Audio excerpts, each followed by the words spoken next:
Dios creó todo en 6 días. No hay evolución en ese capítulo. No hay una pista de evolución en ningún lugar en este capítulo. No hay lugar para una teoría de la evolución porque usted tiene días. Y el versículo 31, y vio Dios todo lo que había hecho, y he aquí que era bueno en gran manera. Ahora, Dios terminó su creación 6 días y dijo que era bueno en gran manera. Entonces, ¿qué significa eso? Nada era malo. Nada era malo y eso significaría que nada era inferior. Nada sobrevivió.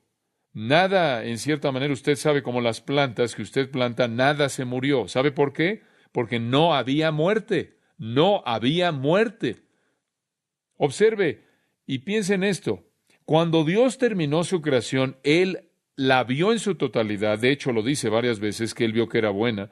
Y Él vio todo lo que había hecho, ahí en el versículo 31, y vio que era bueno en gran manera. Nada era inferior. Nada hubo que no sobreviviera. Nada había sido matado en la lucha por la supervivencia del más fuerte. Si la creación hubiera involucrado algún tipo de proceso evolutivo, entonces Dios habría tenido que decir, bueno, lo bueno llegará hasta el final. Y Él no dijo eso. ¿Y cómo podría haber habido billones de años de evolución, billones de años de lucha y de muerte y supervivencia en un mundo en donde no había maldición? ¿En un mundo en donde no había muerte? Ni siquiera tiene muerte usted, sino hasta Génesis capítulo 3. El apóstol Pablo lo presenta de una manera absolutamente explícita en el libro de Romanos, diciendo que fue a través del pecado que la muerte entró al mundo. No había pecado en esa creación perfecta. No había pecado, no pudo haber habido muerte. Entonces no hay lugar para que las plantas y animales mueran. No hay caída, no hay pecado. No hay pecado, no hay muerte. No hay muerte, no hay evolución. La caída vino e introdujo o abrió la puerta a la muerte, y la muerte abrió la puerta a la ley de la termodinámica, la entropía, la desintegración y el desorden. Y en este punto no existía algo así. Entonces no hay manera en la que usted pueda inyectar la evolución de manera legítima a este texto. Y simplemente una cosa más. Cuando Dios hizo todo totalmente crecido. Usted sabe el antiguo proverbio o la antigua pregunta, ¿qué vino primero, el pollo o el huevo? ¿Quiere la respuesta? ¿Conoce usted la respuesta? El pollo estaba totalmente crecido, era adulto.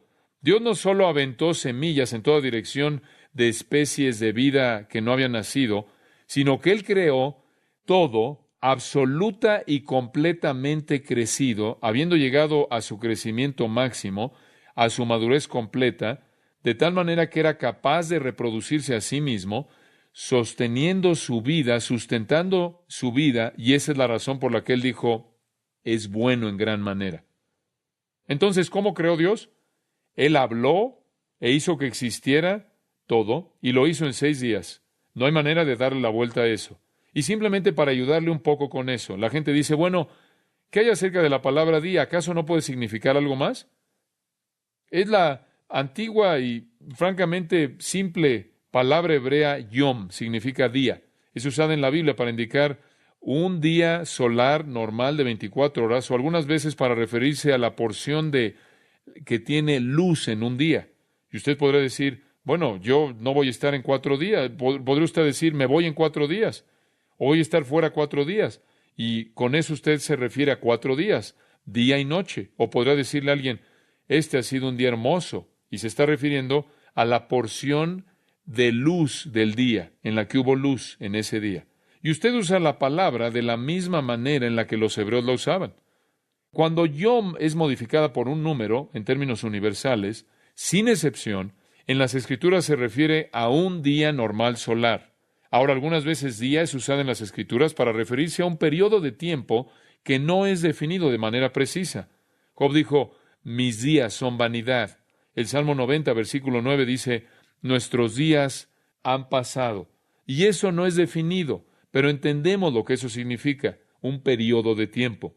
Pero inclusive en ese punto, inclusive cuando es usada así, el día todavía significa una sucesión finita de días normales, no algún tipo de época inmensa o larga de millones de años o de miles de años.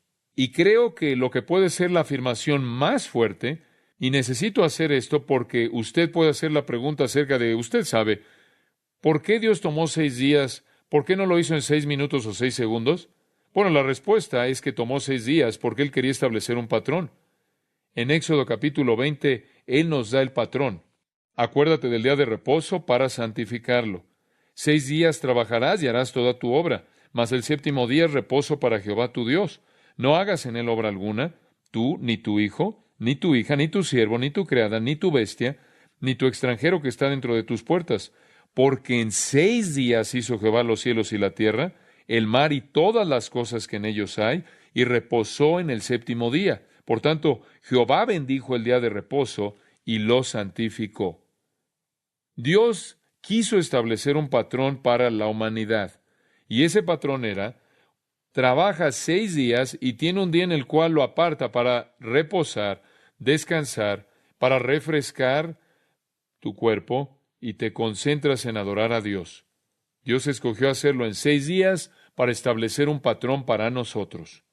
Ahora, si de hecho le hubiera tomado billones de años, entonces el patrón es ridículo. La obra de la creación estableció el patrón para el hombre que lleva su imagen.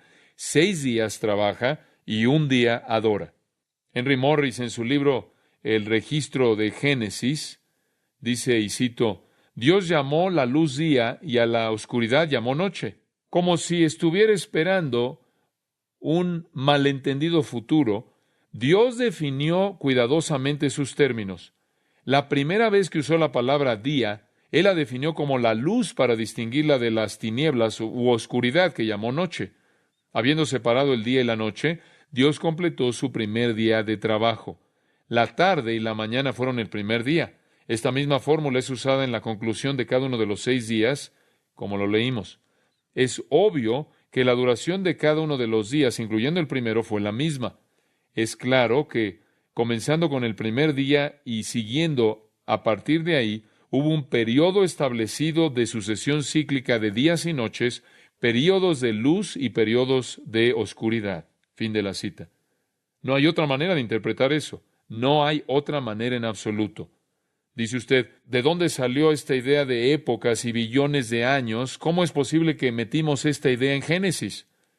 No fue de Génesis, sino que vino de factores afuera de las Escrituras, teoría científica falsa impuesta en la Biblia, crítica más elevada que ataca la historicidad de la Biblia, y filosofías humanas distorsionadas enfocadas en el hombre.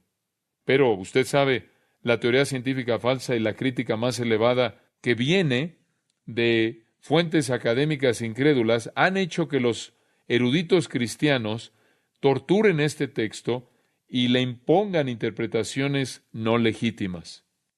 No hay absolutamente nada en las páginas de Génesis capítulo 1 y 2 que permita algo fuera de una creación de 6 días, 6 días solares de 24 horas. Podría ofender a los evolucionistas, pero eso no cambia la verdad. Y ningún hombre se coloca en una posición correcta cuando se sienta en una posición de juicio en contra de la Biblia. Ahora, hagamos la siguiente pregunta. ¿Cuándo? Ese es el por qué. Ahora, ¿cuándo? ¿Cuándo sucedió esto? ¿Acaso sucedió hace millones y billones de años? La ciencia solía decir 2 billones de años, pero ahora lo han cambiado. Se inclinan ahora hacia 20 billones y alrededor de cada año lo hacen más y más largo. Como usted puede ver, realmente no han visto nada evolucionar y entonces piensan que probablemente tomó más tiempo. Pero si las cosas no evolucionan, ¿en qué ayuda a hacer el tiempo más largo? No ayuda en nada. Si las cosas no evolucionan, si la materia no se organiza al azar por sí misma hacia arriba, de manera que va aumentando o subiendo de nivel y subiendo y subiendo y subiendo, si no hay evidencia de que llega a ser eso, ¿de qué sirve añadir más tiempo? Debido a que no hay evolución, no es necesario tener billones o millones de años. Lo único que necesita usted son 6 días. Es todo lo que necesita. El hombre no evolucionó finalmente de un mono a lo largo de 5 billones de años. Él fue creado en las mismas 24 horas, en los mismos periodos de 24 horas que los monos. Dice usted, bueno, ¿qué hay acerca de los fósiles? Le voy a decir algo acerca de los fósiles. Debieron haber sido formados después de la creación, no antes. Tuvieron que haber sido formados después de la creación. Permíteme darle una definición científica de fósiles. Cosas muertas. Eso es todo. Eso es profundo, pero así es. Fósiles son cosas muertas. Y no hay muerte. Romanos 5:12, como lo mencioné antes. La muerte vino por el pecado. No hay muerte antes de la caída de Adán. No puede tener usted billones y billones de años, de billones de cosas muriendo y convirtiéndose en fósiles si no tiene muerte. Y es verdad, hay billones de fósiles y hay campos de fósiles por todo el mundo. Una muerte masiva ocurrió. ¿Qué la causó? Es claro que hubo una muerte masiva, una cantidad masiva de muerte, y la Biblia nos da la información que es absolutamente precisa de lo que pasó. Y fue el diluvio universal mundial de Génesis capítulos 6 y 7. Y puede ver la ciencia, los aspectos científicos de eso, es absolutamente fascinante. Es muy probable que en ese entonces, lo que los científicos piensan que hubo una gran separación entre los continentes, fuentes de las profundidades fueron rotas y la superficie de la Tierra fue cambiada y las placas tectónicas chocaron y empujaron las montañas que solían estar en el fondo del mar. Esa es la razón por la que encuentra usted fósiles de peces en las montañas Himalaya y en el Gran Cañón. La Tierra entera fue fracturada. No hay suficiente agua que caiga durante 40 días para ahogar la Tierra ahí arriba de los Himalayas, a más de 25,000 pies de altitud. No hay suficiente agua de lluvia que pueda caer. El agua tenía que venir de otro lugar, y así fue. Vino de el piso de los océanos, conforme la lava prácticamente rompió esas placas y abrió la superficie, y la superficie de la Tierra se abrió, se rompió, y la lava se derramó, prácticamente calentando el agua a un punto de una alta temperatura, y conforme el agua se convertía prácticamente en vapor y llegaba al cielo y eventualmente se vaporizaba de nuevo y se convertía de nuevo en agua y caía en la tierra e inundó la tierra en un diluvio masivo. Y toda esta actividad de placas tectónicas que está chocando, estas placas chocando, empujando las montañas, y todo eso puede ser rastreada hasta el diluvio.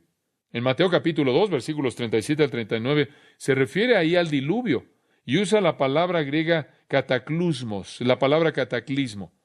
Literalmente reorganizó de manera total la superficie de la tierra.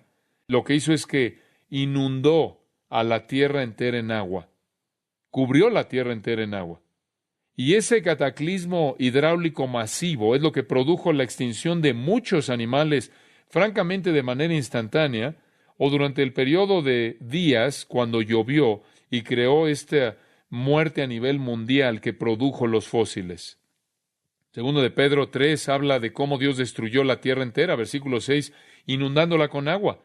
Ese gran cataclismo mundial produjo las capas polares, produjo la época de hielo y explica los fósiles. Y hay mucho más acerca de eso que podrá leer por usted mismo. Hay una cantidad inmensa de material científico acerca del diluvio y su impacto cataclísmico en la tierra. Entonces, hacemos la pregunta, ¿cuándo sucedió esto? Si no necesitamos épocas y años y años y años y billones de años para formar a los fósiles, y por cierto, eso generalmente no lo va a resolver. Digo, si tomas los huesos de tu ave muerta y los pones en tu jardín, ¿cuánto tiempo se va a tardar para que se convierta en un fósil? Nunca se va a volver un fósil. En la tierra, el piso tendría que abrirse y aplastar esos huesos y detenerlos ahí para que usted tenga algún tipo de fósil. Tendría que haber un cataclismo para crear ese tipo de cosa, tal como lo hemos visto en los sedimentos y en los huesos que se encuentran, por ejemplo, en el terreno que rodea al monte Santa Elena, el cual fue un tipo de cataclismo que tuvo el mismo efecto dramático como le parecería a un uniformitarianista que habría tenido que ocurrir durante millones y millones y millones de años. Entonces, el diluvio responde al problema de los fósiles y el sedimento y el rearreglo de la superficie de la